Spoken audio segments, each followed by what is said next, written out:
तुम कितना सतमार्ग में आए हो तो ये तो तुम जान रहे हो, लेकिन इस शरीर की हम बात कर रहे हैं, बचपन से भगवत मार्ग में कभी किसी को ऐसे चोट पहुंचाई हो, ऐसा हो नहीं सकता। 13 वर्ष की अवस्था में घर से भगे थे, आज जो भी शरीर की अवस्था है ऐसे ही चले हैं।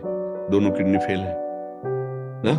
ये नई खेती, उसका प्रभाव, हम दुखी नहीं है, हम रोगी नहीं है, हम परास्त नहीं है। किसी को विश्वास नहीं होता कि ऐसी दिनचर्या वाला आदमी किडनी फेलियर हो सकता है, विश्वास नहीं होता। वास्तविक बात सत्य है कि मेरी किडनी नहीं खराब है, इस शरीर की खराब है। अगर मैं स्वीकार कर लूं तो अभी तुम्हें पता चल जाएगा किडनी खराब है। भगवत चरणारविंद का आश्रय, भगवान नाम का बल, ये सब ठीक कर देता है। आपको चिंता नहीं करनी, जो भूल से गलती हो गई आगे उसकी पुनरावृत्ति ना हो। नाम जप करते हैं चलो, और ये मत सोचो कि अब हमको ये रोग हो गया तो भगवान ने क्यों दिया।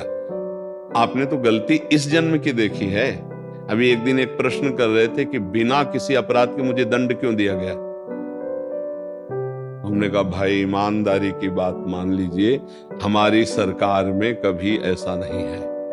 जो आध्यात्मिक भागवतिक निर्णय है उसमें कभी ऐसा नहीं। इसी जन्म के ऐसे पाप बताओ जिनका तुमने कोई प्रायश्चित नहीं किया, कोई दंड नहीं मिला, अब वो बो गए, वो फल नहीं देंगे आपको। ऐसी जगह पिटवाएंगे, ऐसी जगह फंसाएंगे जहां 100% सत्य हो, लेकिन वो एकांतिक पाप जिसको कोई नहीं जानता, वो तुम्हें वहां दंड देगा, तुम्हें भुगतना पड़ेगा। अवश्य में भोक्तव्यम कृतम कर्म शुभाशुभम। बाल ब्रह्मचारी जिंदगी में कभी भी अधर्म और असत्य और पाप आचरण न करने वाला महावैष्णव भीष्म जी महाराज 6 महीना बाणों की सैया पर, पूर्व कर्म भोग अवश्य में भोक्तव्यम।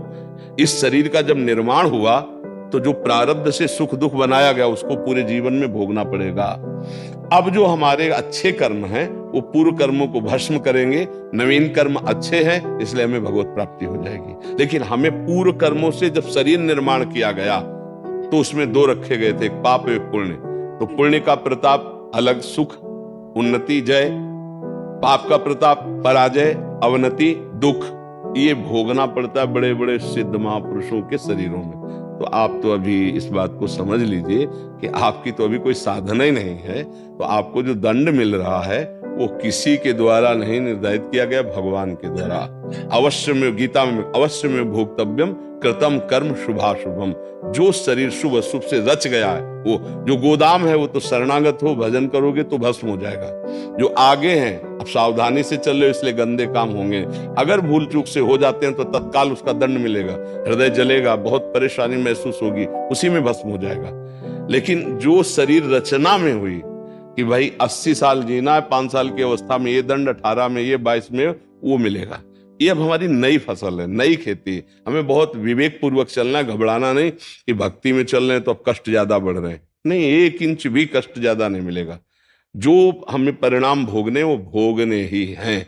नहीं तो देखो बड़े बड़े संतों के, किसी के कैंसर, किसी के रामकृष्ण परमहंस जी के गले में कैंसर, भगवत प्राप्त महात्मा बड़े बड़े महापुरुषों के, तो ऐसा क्यों फिर होता? उनकी भक्ति में कोई कमी होती है क्या? नहीं। तो ये हमें ध्यान रखना है कि हमको शारीरिक दंड भोगने पड़ेंगे, मानव देह है, बड़े बड़ों को भोगना पड़ा है। आप इतना समझो, भगवान